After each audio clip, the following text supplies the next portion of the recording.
Bismillahirrahmanirrahim. Assalamualaikum warahmatullahi wabarakatuh. Alhamdulillah alladzi arsala rasulahu bil huda wa dinil haqq liyudhhirahu 'ala ad-din kullihi walau karihal kafirun. أشهد أن لا إله إلا الله وحده لا شريك له وأشهد أن محمدا عبده ورسوله أما بعد فيقول ربنا تبارك وتعالى يا أيها الذين آمنوا اتقوا الله حق تقاته ولا تموتن إلا وأنتم مسلمون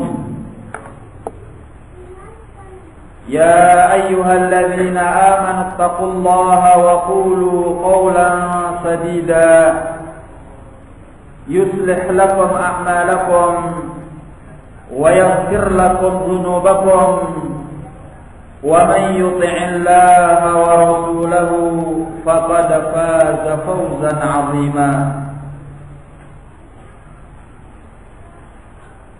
Ma'asyiral ikhwan rahimani wa rahimakumullah.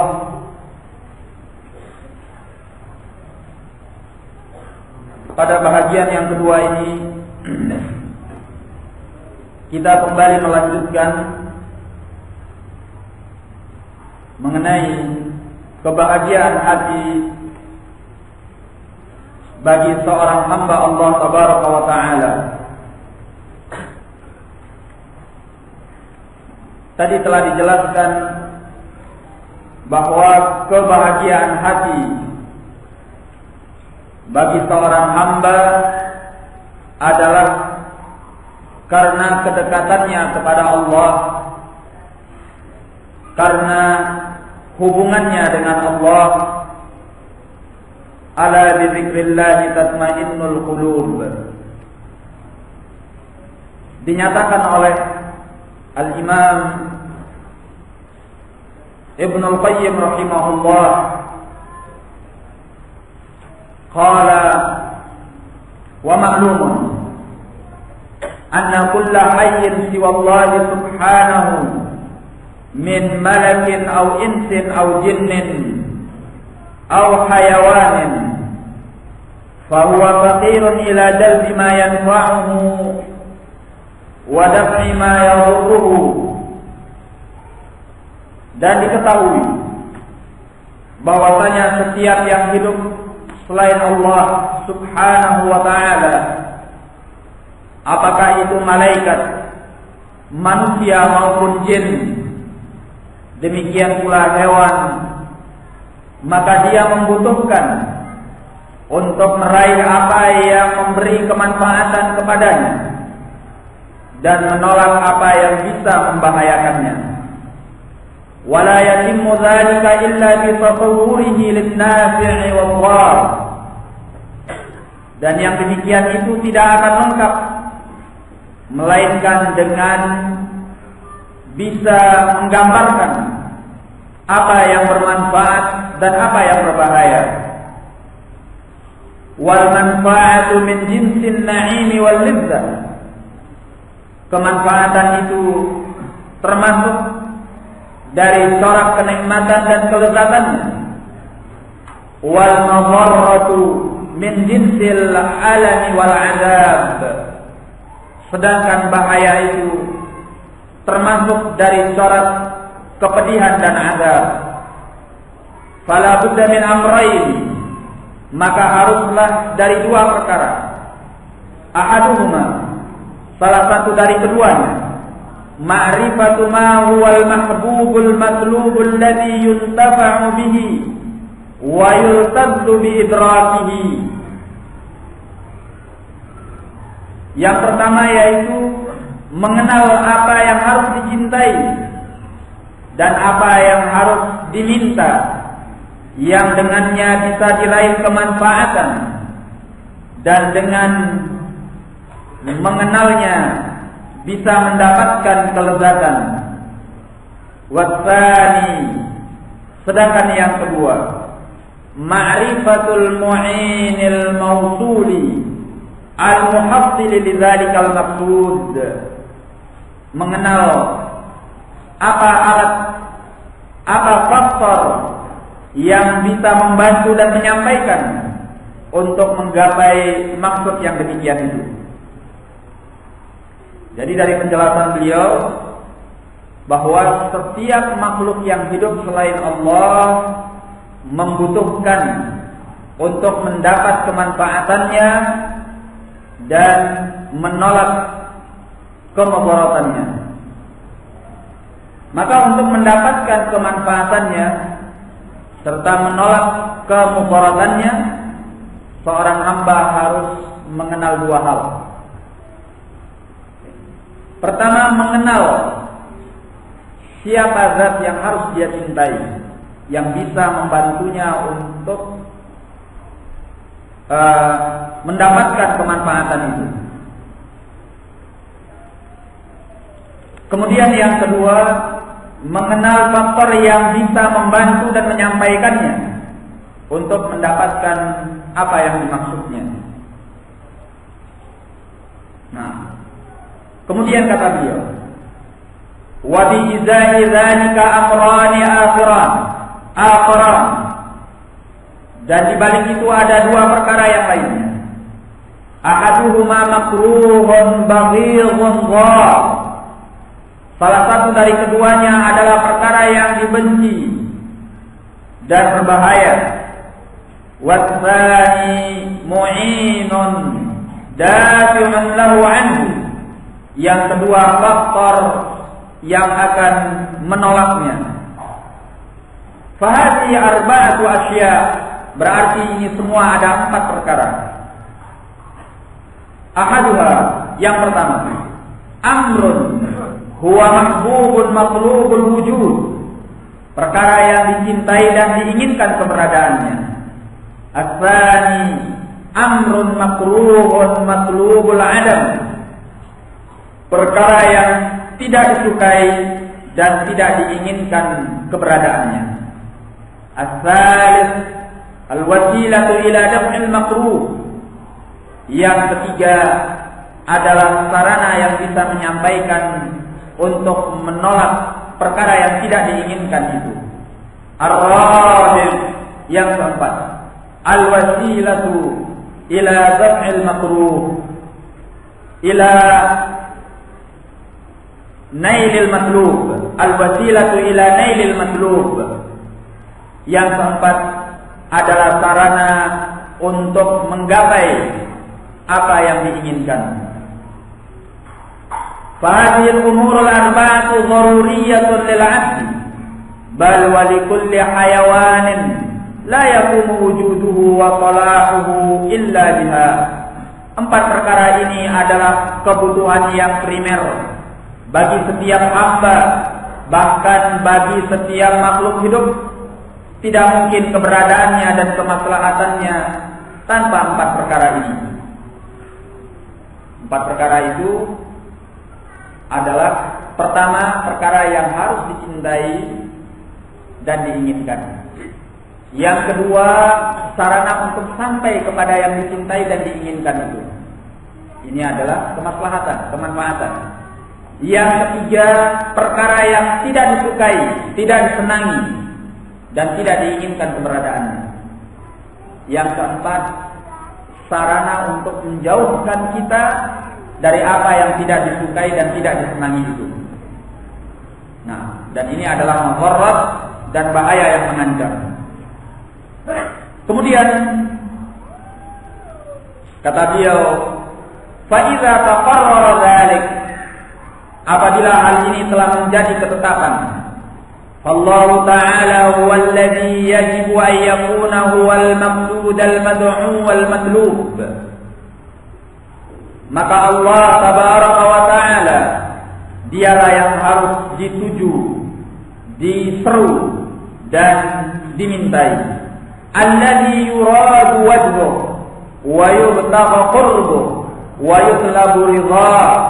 Dialah yang diinginkan wajahnya, diharapkan kedekatannya dan diminta keridhaannya. Wa huwal mu'inu ala husuli dzalik, dan dia pula yang bisa membantu untuk mendapatkan itu. Nah, berarti dua hal yang di atas, perkara yang dicintai dan sarana yang bisa membantu menyampaikan kita kepadanya adalah Allah Tabaraka wa Ta'ala. Yang dicintai sepatutnya adalah Allah, ya. Yang diinginkan itu hendaknya Allah, yang dituju itu adalah Allah. Dan yang bisa membantu kita untuk sampai kepada Allah juga Allah, dengan taufiknya dan hidayahnya, ya.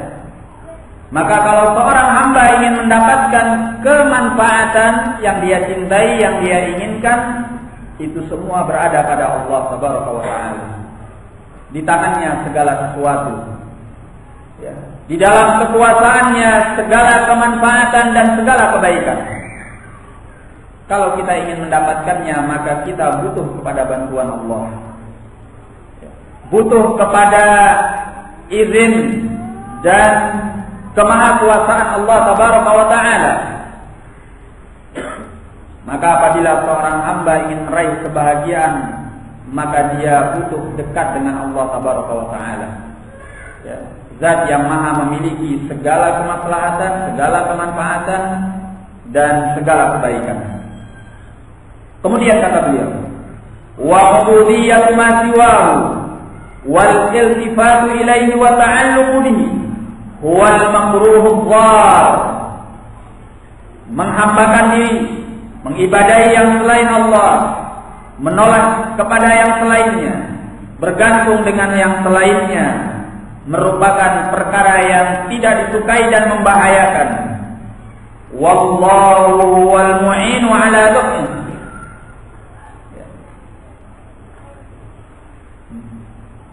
Dan Allah Tabaraka wa Ta'ala yang bisa membantu untuk menolaknya. Jadi kata beliau, perkara yang ketiga dan yang keempat, ya, yaitu mengibadahi yang selain Allah Tabaraka wa Ta'ala. Perkara yang tidak disukai, perkara yang tidak disenangi, perkara yang mengandung bahaya dan kerusakan adalah mengibadahi dan menghambakan diri kepada selain Allah Tabaraka wa Ta'ala, bergantung dengan yang selainnya, berharap kepada yang selainnya. Nah, ini yang ketiga, al-makruh, perkara yang tidak disukai dan tidak diinginkan keberadaannya.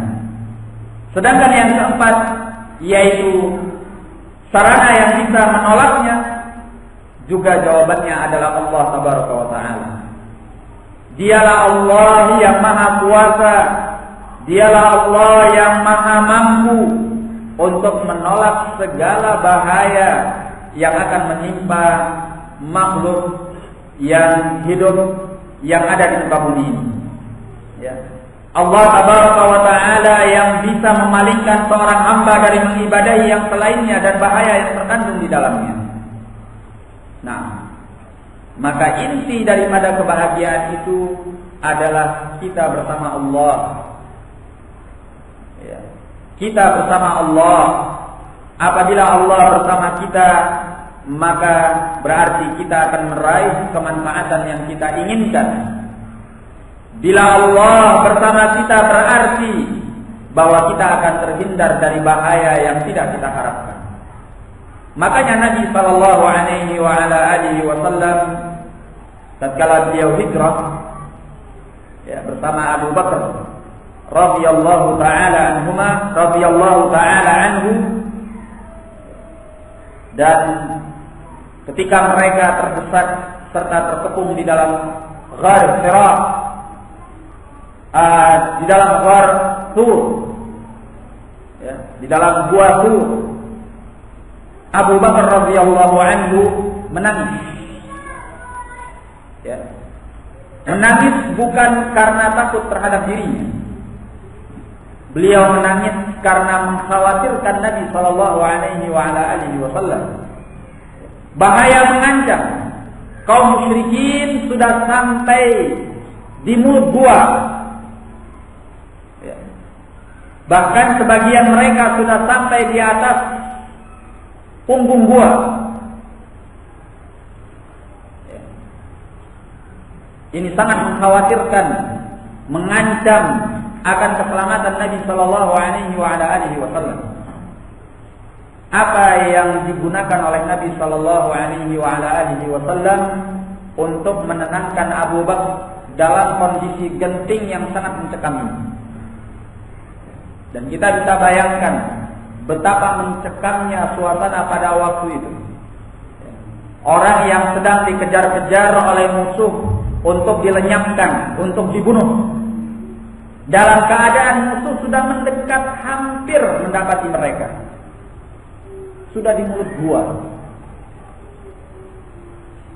Ya.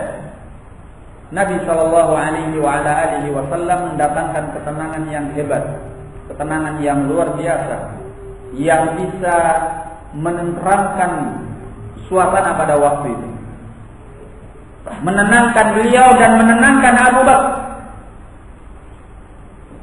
Kita kenal pernyataan beliau yang ma'ruf, ma ra'yuka ya Aba Bakrin bisnaini Allahu sadisuhuma. Apa pendapatmu wahai Abu Bakar dengan dua orang Allah yang ketiganya? Tenang, nyaman, tentram pada waktu itu, melegakan hati Abu Bakar radhiyallahu anhu. Karena kalau Allah tabaraka wa ta'ala yang sudah bersama mereka, siapa dari kalangan makhluk yang bisa membahayakan mereka? Tidak ada sehebat apapun makhluk di muka bumi ini yang bisa membahayakan orang yang telah dilindungi oleh Allah tabaraka wa ta'ala. Ya. Bagi al-qalbus sahih, al-hayy, kedekatan Allah yang demikian rupa ini yang melindungi mereka cukup untuk menenangkan hati mereka dalam kondisi-kondisi genting yang sangat mencekam. Ya. Tapi kalau hati berpenyakit, al-qalbul marid, apalagi kalau hati itu adalah al-qalbul mayyit, dalam kondisi-kondisi genting yang mencekam, pernyataan ini tidak akan memberikan ketenangan. Kenapa? Karena hatinya berpenyakit. Di waktu tidak adanya bahaya, dia tidak dekat dengan Allah Subhanahu wa taala. Nah, subhanallah. Allah juga menyebutkan tentang Nabi Musa dan Nabi Harun. Ya. Nabi Musa dan Nabi Harun sebagaimana di dalam Al-Quran, Allah menghibur keduanya ketika akan mendatangi Fir'aun, seorang penguasa yang sangat zalim dan aniaya, kejam, bengis, sadis. Ya. Allah menyatakan kepada keduanya, innani ma'akuma asma'u wa ara. Sungguhnya aku bersama kalian berdua, aku mendengar dan aku melihat.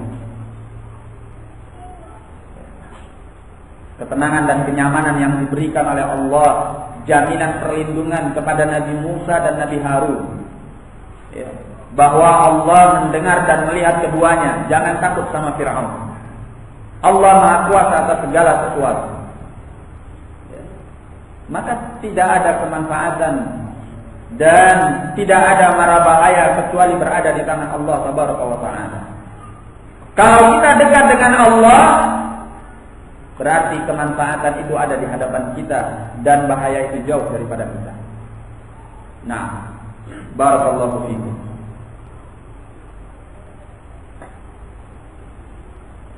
Makanya orang-orang yang melakukan syirik kepada Allah, mereka itu dihantui oleh rasa ketakutan. Ya.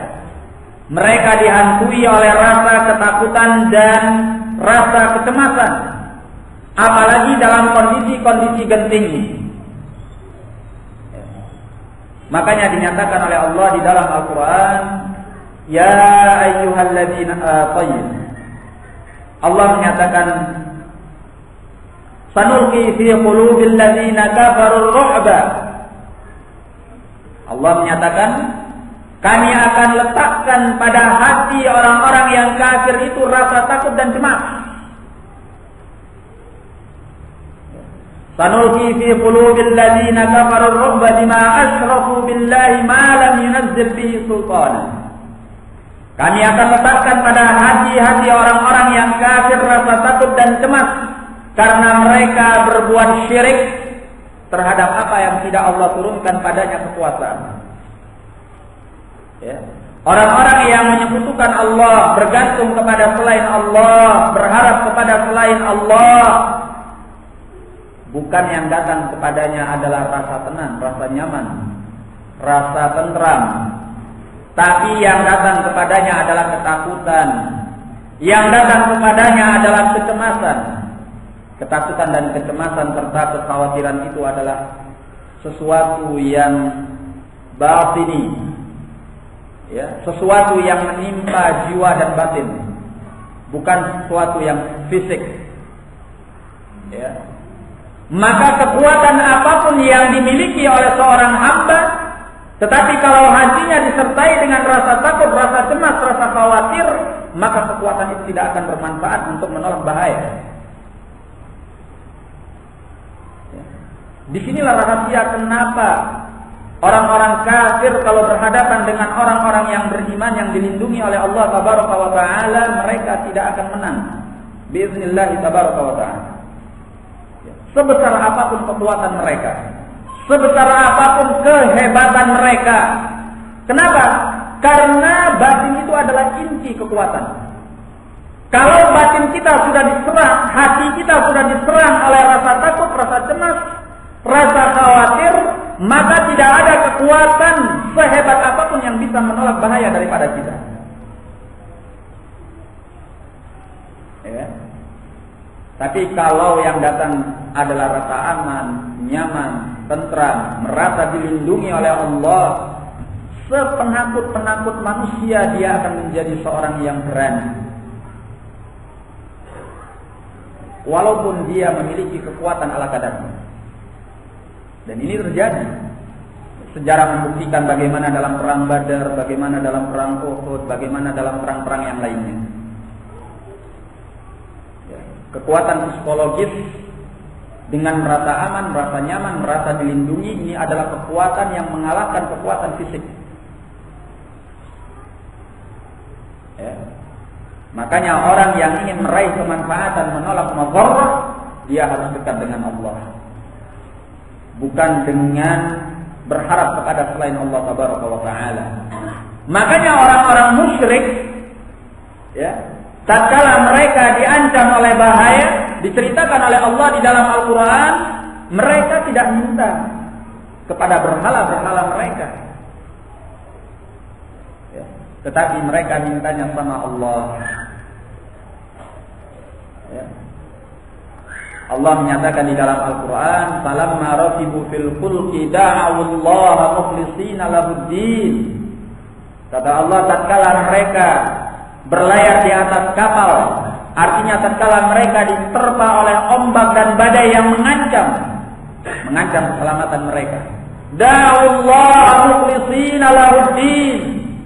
Kata Allah, justru mereka itu, yakni yang dimaksud adalah orang-orang musyrik di masa Nabi, mereka berdoa kepada Allah dengan memurnikan agama seluruhnya untuk Allah. Lupa akan berhala-berhala mereka. Mereka tidak ingat sama Uzza, Manat, Lat, Hubbal dan yang lainnya.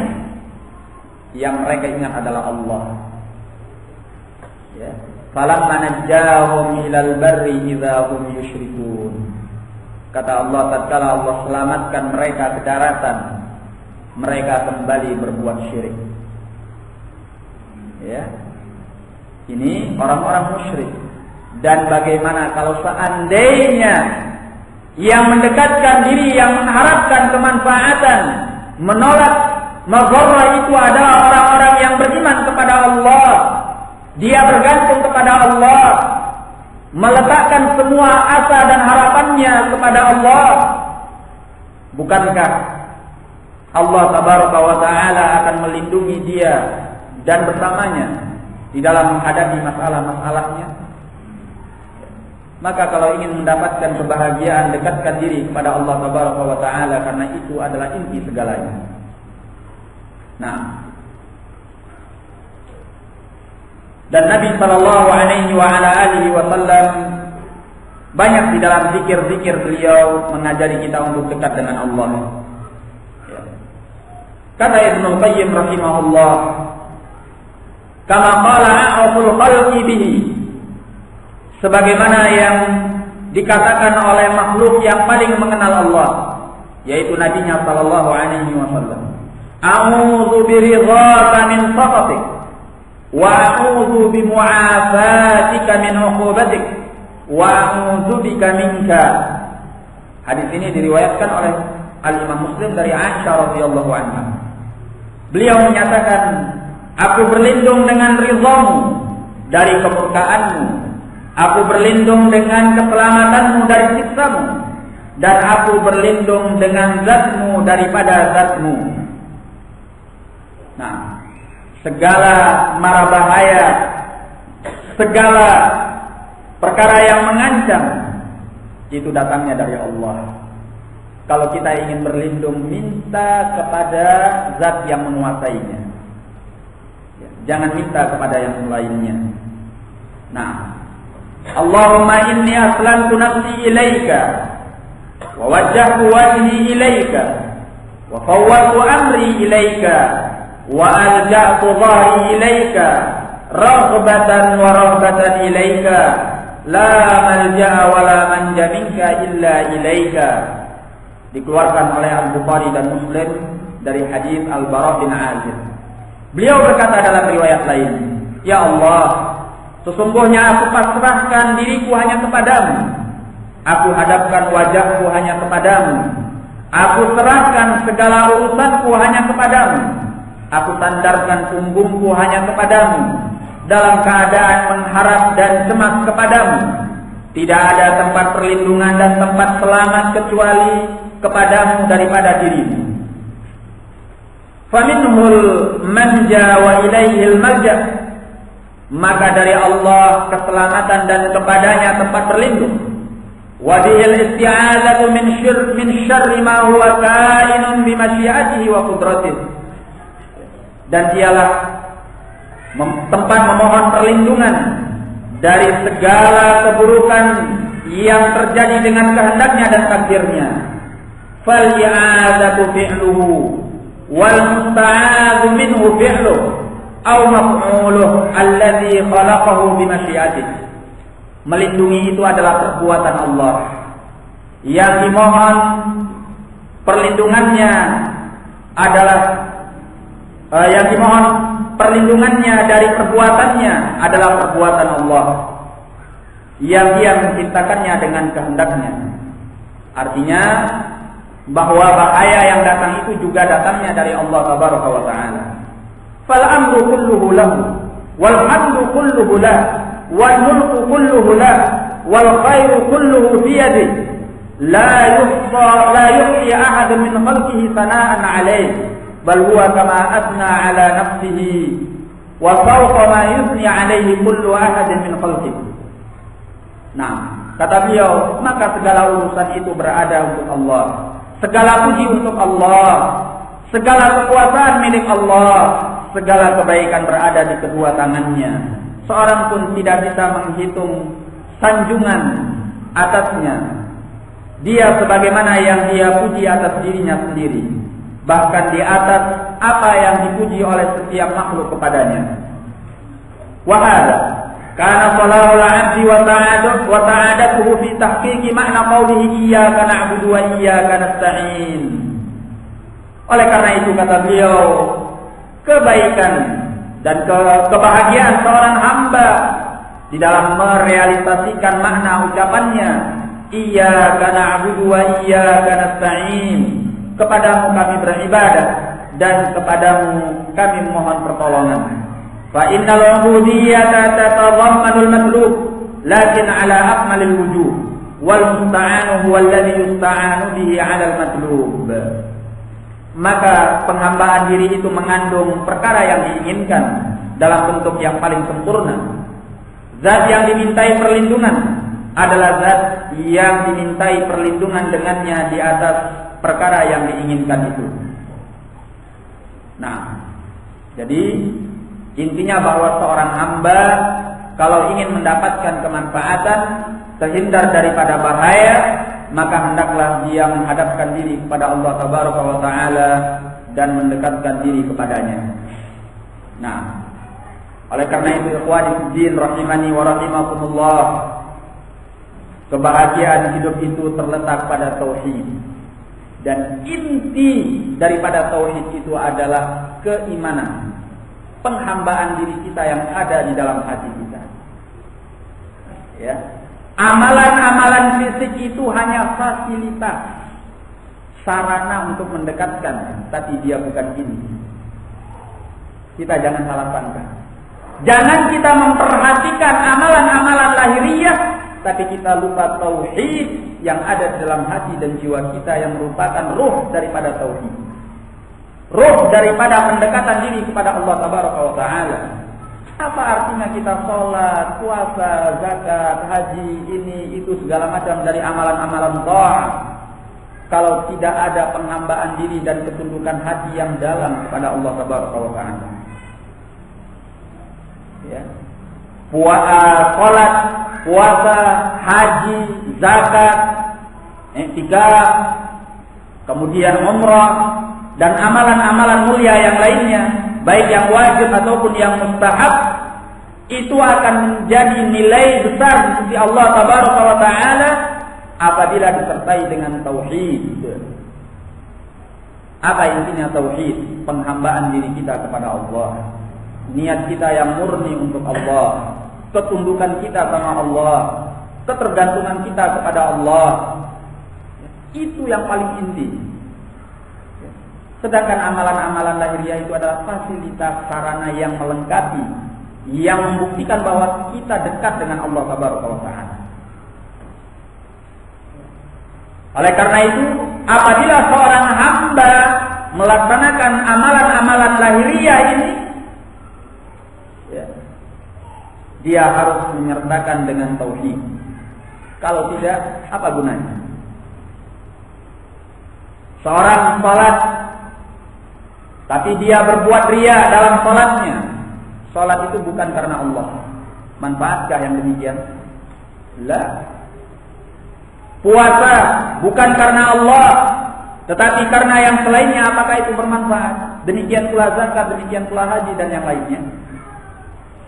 Betapa banyak orang yang melaksanakan seremonial, amalan-amalan ibadah dari yang satu kepada yang lainnya, tetapi tidak punya nilai di Allah Tabaraka wa Ta'ala. Mengenai puasa, Nabi sallallahu alaihi wasallam menyatakan betapa banyak orang yang puasa tetapi dia tidak mendapatkan dari puasanya kecuali hanya haus dan lapar. Ya. Nah, seorang yang salat, dua orang yang salat bersebelahan, antara satu dengan yang lainnya dalam satu shaf, yang satu dalam keadaan dekat dengan Allah, yang satu justru berada di dalam murka Allah Tabaraka wa Ta'ala. Karena yang satu beribadah karena Allah, menghadirkan hati, memahami apa yang dia baca, merasa dia sedang berhubungan dengan Allah, sementara yang satu dia salat dalam keadaan riya, yang merupakan syirkun asghar, padahal mereka bersebelahan dalam satu shaf, kakinya merapat dengan yang lain, bahunya merapat dengan yang lain, ya, sama-sama meletakkan tangan di atas dadanya, sama-sama dalam keadaan salat. Yang satu sedang berada fi rawdhin min riyadil jannah, yang satu sedang fi hafrin min asfarin nar, ya. Yang satu sedang berada di dalam taman-taman surga, sementara yang satu berada dalam jurang api neraka. Padahal kedua-duanya sedang apa? Salat.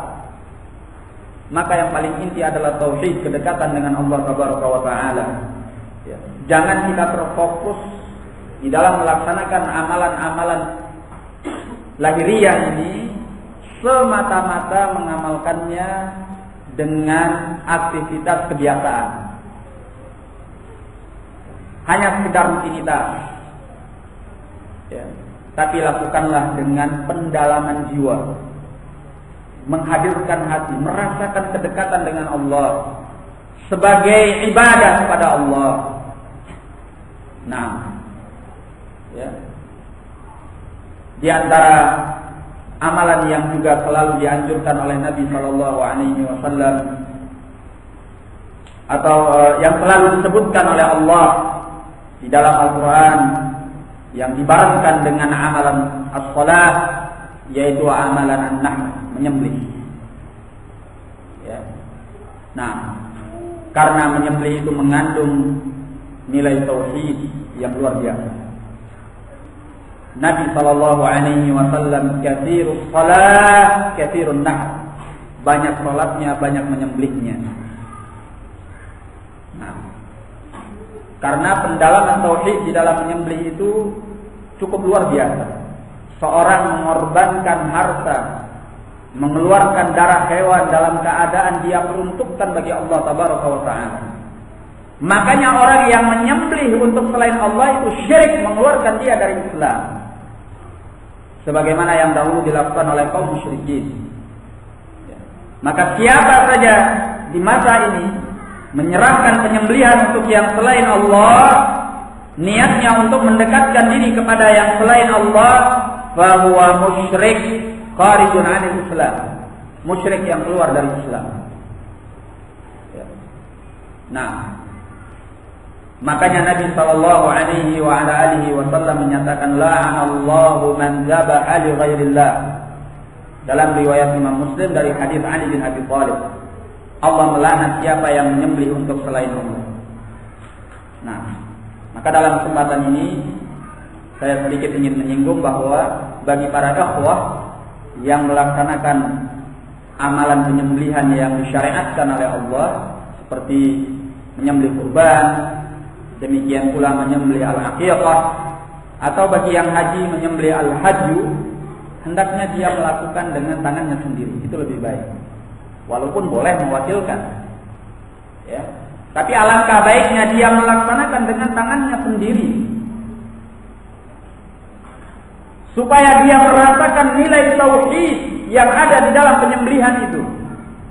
Ketika dia menyembelih dalam keadaan dia menghadirkan hati, ya, merasa bahwa dia sedang mendekatkan diri kepada Allah dan menegakkan tauhid, itu nilainya lebih. Nah, makanya Nabi Shallallahu Alaihi Wasallam banyak menyembelih. Ya, beliau menyembelih 63 ekor onta pada satu saat. Ya, nah, ini adalah perbuatan Nabi Shallallahu Alaihi Wasallam. Nah, dan niatkan bahwa itu adalah untuk menegakkan tauhid kepada Allah. Baik, barakallahu fiikum. Kemudian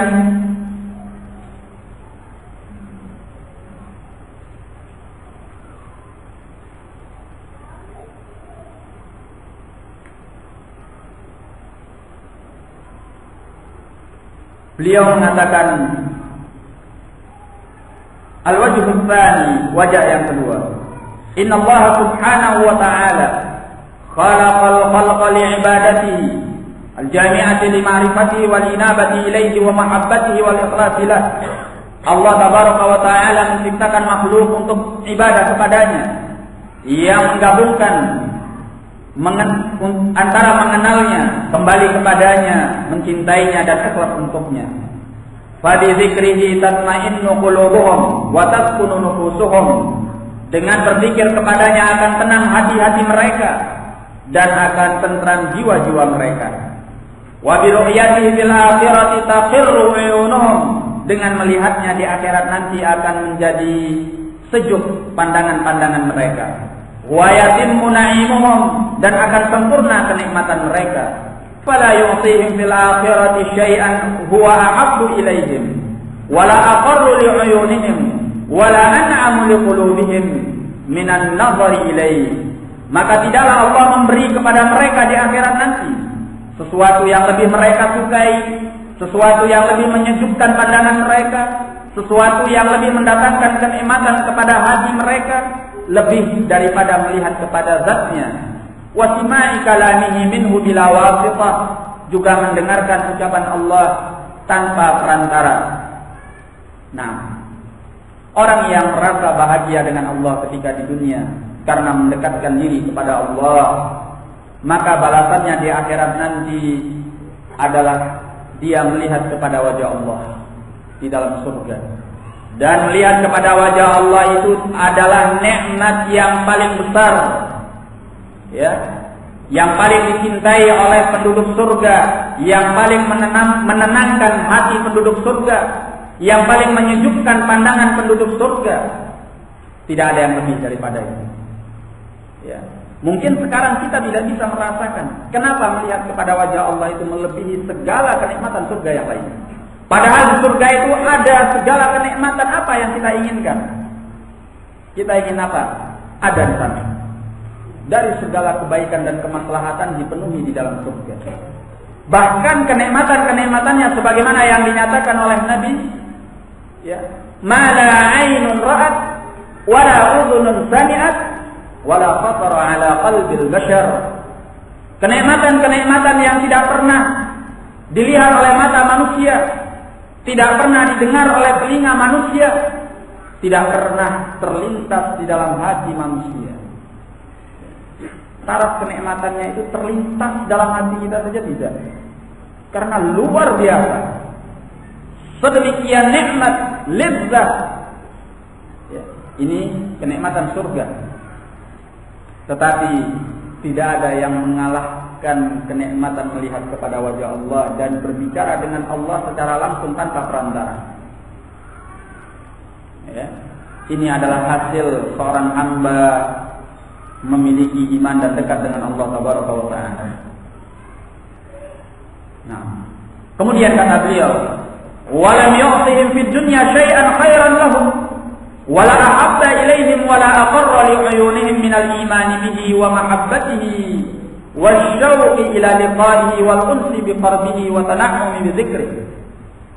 Tidak pula Allah memberikan kepada mereka di dunia ini sesuatu yang lebih baik bagi mereka, sesuatu yang lebih patut dicintai oleh mereka, sesuatu yang lebih menyejukkan jiwa mereka, lebih daripada mengimani Allah, mencintai Allah, merindukan bertemu dengannya, dan terhibur dengan kedekatan kepadanya, serta merasa nikmat dengan mengingatnya. Ya. Ini adalah kenikmatan yang sesungguhnya. Waqad jama'a an-nabiy sallallahu alaihi wa ala alihi wa sallam baina hadzain al-amrayn fi ad-du'a alladhi rawahu an-Nasa'i wal Imam Ahmad wa Ibn Hibban fi sahih wa ghayruhum min hadits Ammar bin Yasir anna Rasulullah sallallahu alaihi wa sallam kana yad'u bih. Dan Nabi sallallahu alaihi wasallam telah menggabungkan dua perkara ini di dalam doa yang diriwayatkan oleh Al-Imam An-Nasa'i dan Al-Imam Ahmad serta Ibnu Hibban di dalam sahihnya serta yang selain mereka. Dari hadis Ammar bin Yasir, anna Rasulullah sallallahu alaihi wasallam kana yad'u bih, bahwasanya Rasulullah sallallahu alaihi wasallam berdoa dengannya. Beliau menyatakan, Allahumma bi'ilmikal ghaiba wa qudratika 'alal khalqi ahyini ma 'alimtal hayata khairan li. Ya Allah, dengan ilmumu tentang perkara ghaib dan kekuasaanmu terhadap segenap makhluk, hidupkan aku selama kehidupan itu adalah baik untukku. Wa tawaffani idza kanatil wafatu khairan li, dan wafatkan aku apabila kematian itu lebih baik untukku.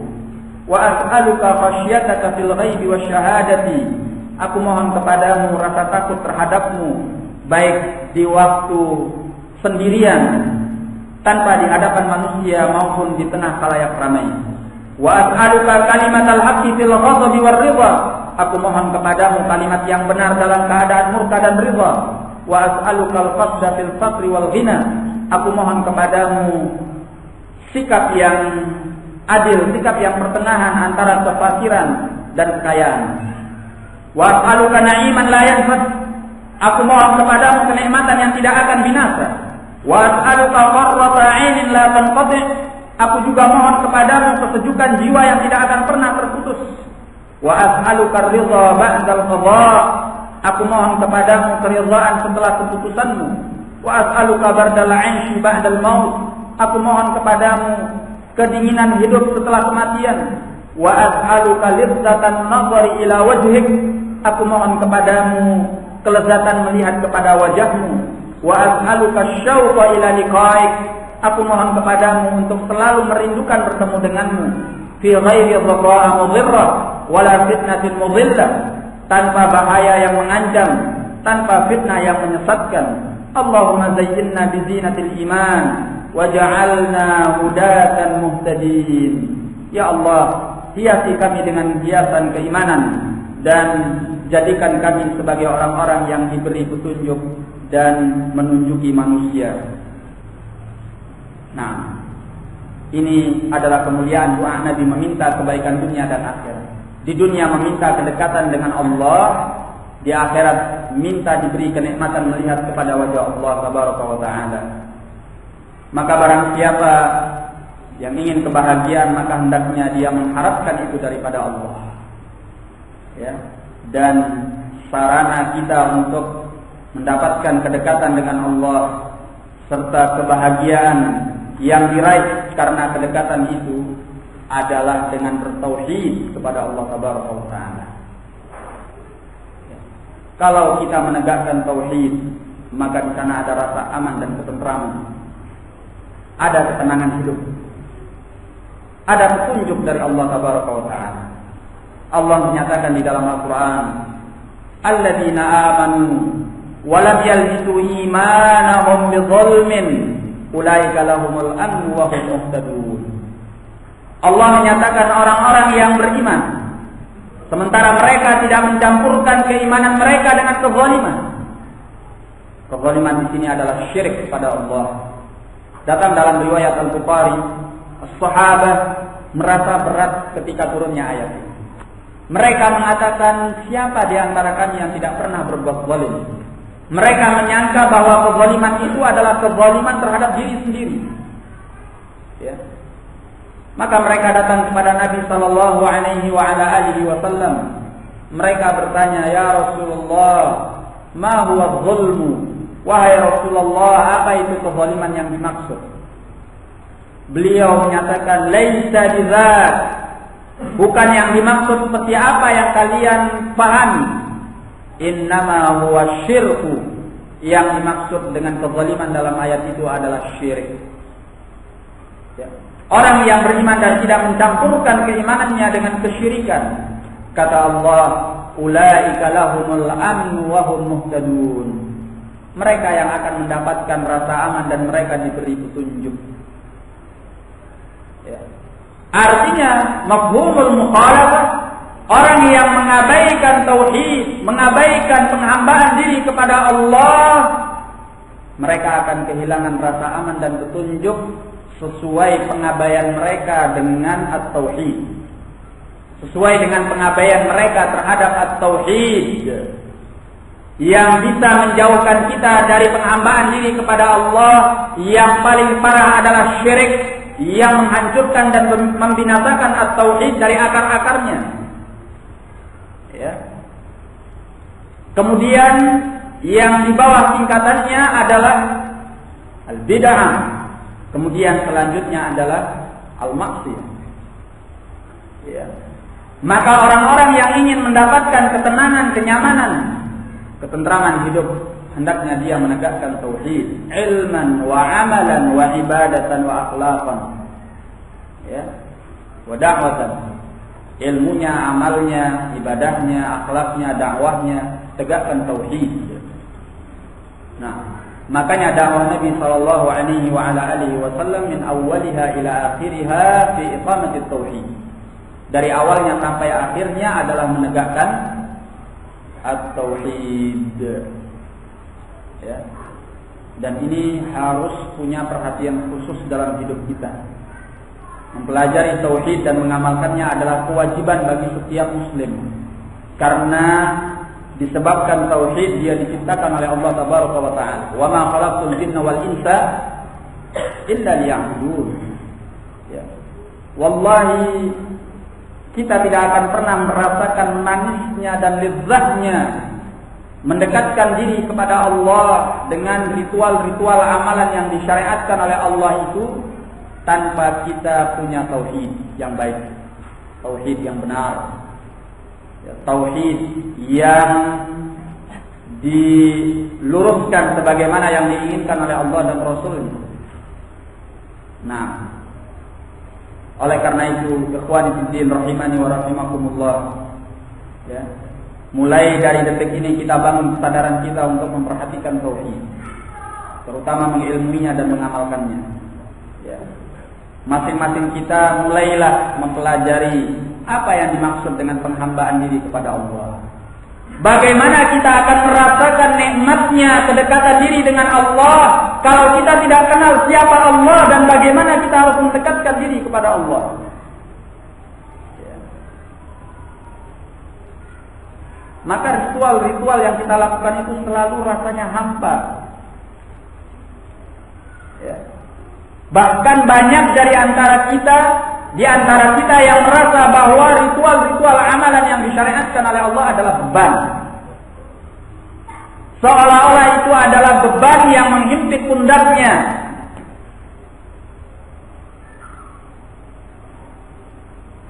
Ya. Kalau dia sudah merasa bahwa itu adalah beban, dia siap untuk meletakkan beban itu kalau dia harus bertentangan dengan kemaslahatan yang lain. Karena itu beban. Beda dengan orang yang merasa bahwa itu adalah kebutuhan. Kalau dia merasa bahwa itu adalah kebutuhan yang merupakan inti daripada kebahagiaannya, inti daripada ketenangan jiwanya, maka dia tidak akan rela meletakkan ibadah-ibadah itu demi hanya sedikit kemaslahatan duniawiyah, hanya demi kesenangan yang fana, yang semu, yang hampa dari kehidupan dunia ini. Karena dia merasa itulah kebahagiaan yang sesungguhnya. Nah, oleh karena itu ikhwani fiddin rahimani wa rahimakumullah, ya, jangan pernah berhenti untuk selalu mempelajari, memahami, membicarakan, ya, membahas, mendiskusikan perkara-perkara tauhid. Karena itu adalah inti dari Islam dan itu adalah inti daripada kebahagiaan hidup. Nah, kalau kita melihat bagaimana para sahabat Nabi sallallahu alaihi wa ala alihi wasallam yang dididik langsung dengan penanganan Nabi sallallahu alaihi wa ala alihi wasallam, mereka dibangun di atas ajaran tauhid yang mapan. Makanya para sahabat itu mereka adalah orang-orang yang militan dengan makna yang sungguhnya. Ya. Bukan militan dalam makna radikal yang membawa kerusakan kepada kaum muslimin dan manusia secara umum. Tapi militan dengan makna bahwa mereka adalah manusia tangguh di dalam menghadapi tantangan-tantangan hidup apapun bentuknya. Ya, mereka tidak bisa dibeli dengan kehidupan dunia. Ya, bahkan mereka selalu siap untuk menjual kesenangan dunia demi mendapatkan dan meraih petunjuk. Nah, betapa banyak di antara mereka yang meninggalkan kesenangan demi mendekati Rasulullah sallallahu alaihi wasallam untuk mempelajari agamanya dan mendekatkan diri kepada Allah. Cukup sebagai contoh dari kehidupan mereka adalah bagaimana mereka berbondong-bondong pergi hijrah meninggalkan kota Makkah ke Al-Madinah. Dan itu bukan hal yang gampang. Di Makkah itu beberapa di antara mereka adalah orang-orang kaya yang punya harta, punya tanah keluarga, famili. Tapi mereka tinggalkan demi untuk menyelamatkan agama mereka. Demikian pula kaum Ansar siap berbagi apa saja dari kehidupan dunia untuk melindungi saudaranya karena Islam, karena Allah Tabaraka wa Ta'ala. Bahkan sebagian mereka siap untuk membagi istrinya, kepemilikan yang paling spesial untuknya. Dia bagi kalau memang itu dikehendaki. Ya, sebagian mereka menyatakan kepada yang lainnya, bagaimana dalam riwayat Al-Bukhari, silakan kau pilih apa yang engkau suka dari istriku, kemudian aku akan ceraikan dan engkau nikah. Ya. Bagi mereka ini kepentingan dunia itu tidak lagi berpengaruh, sebab mereka sudah memiliki kebahagiaan yang sesungguhnya, yaitu kebahagiaan batin dengan Islam. Ya. Makanya mereka menjadi generasi terbaik dari umat ini. Maka rubahlah pola pikir dan pandangan kita dalam menatap hidup. Ya. Kalau selama ini kita mengukur bahwa kebahagiaan hidup itu selalu dengan harta, sekarang kita hendaknya memandang hidup dengan apa yang dipandang oleh Islam. Bahwa kebahagiaan hidup itu adalah dengan Allah dan bersama Allah. Dengan Allah dan bersama Allah. Nah, jangan sampai kita hanya menghiasi lahiriah kita dengan atribut yang syar'i, tapi pikiran dalam benak kita dan hati kita masih terpengaruh dengan pemahaman-pemahaman jahiliyah yang menyelisih Islam. Karena setiap yang menyelisih ajaran Allah dan Rasulnya adalah jahiliyah. Ya. Atribut yang kita tampilkan dalam penampilan lahiriah kita Islami, tetapi benak pikiran kita dan hati kita adalah jahili. Karena kita masih memandang hidup kepada materi, mengukur kebahagiaan adalah materi, bukan kepada kedekatan dengan Allah dan Rasulnya sallallahu alaihi wasallam. Nah, ikhwani fiddin rahimani wa rahimakumullah, orang-orang yang mengukur segala kebahagiaan itu adalah dengan materi, maka justru tatkala dia mendapatkan materi itu, dia mendapatkan kecelakaan, bukan kebahagiaan. Ya. Karena materi ketika didapatkan, dia akan menyisakan harapan-harapan yang lain, yang membuat kita semakin tertekan dengan ambisi-ambisi di baliknya. Tetapi kedekatan dengan Allah Tabaraka wa Ta'ala, berpaling daripada dunia yang fana dan semu ini, maka dia akan mendatangkan kebahagiaan yang sesungguhnya. Bukan berarti bahwa ketika kita mendekatkan diri kepada Allah, mencari kebahagiaan hati dan jiwa dengan Allah, kita tidak boleh menikmati kesenangan-kesenangan dunia. Selama itu dihalalkan oleh Allah Tabaraka wa Ta'ala, fahuwa halalun mubah. Ya. Cuma itu bukanlah inti daripada kebahagiaan hidup. Ya. Orang yang diberi harta oleh Allah dan diberi kenikmatan dengan kedekatan bersama Allah, fahuwa khairun ala khair. Kebaikan di atas kebaikan. Ya. Jiwanya tenang, tentram, nyaman dengan kedekatannya bersama Allah, ketaatannya kepada Allah. Kemudian masih dilimpahi oleh Allah harta yang banyak, kenikmatan yang banyak. Maka dia mendapatkan kebahagiaan jiwa dan kebahagiaan lahiriah. Khairun ala khair. Khairun ala khair. Nah, adapun yang mungkin diberi kekurangan oleh Allah Tabaraka wa Ta'ala, maka sungguhnya bagi mereka yang dekat dengan Allah, menjadikan kebahagiaan itu adalah kebahagiaan bersama Allah, dia tidak akan merasa kekurangan itu adalah kekurangan, tetapi justru kekurangan hati bisa menjadi kelebihan. Bagaimana menjadi kelebihan? Menjadi kelebihan karena satu, mengurangi tanggung jawabnya di sisi Allah Taala. Dia tidak harus mempertanggungjawabkan itu di hadapan Allah. Ya. Karena harta itu akan ditanya oleh Allah, dari mana engkau dapatkan dan kemana engkau akan infakkan. Ya. Yang kedua, dengan harta yang tidak diberikan oleh Allah, berarti dia mengurangi pikiran, mengurangi beban, mengurangi pekerjaan dia untuk mengolah harta itu, dan bisa dia gunakan untuk mendekatkan diri kepada Allah. Karena orang yang punya harta, dia butuh waktu lebih untuk menjaga hartanya. Kalau dia tidak punya harta, ya apa yang mau dijaga? Harta tidak punya. Ya, dia bisa menggunakannya untuk mendekatkan diri kepada Allah Tabaraka wa Ta'ala. Ya.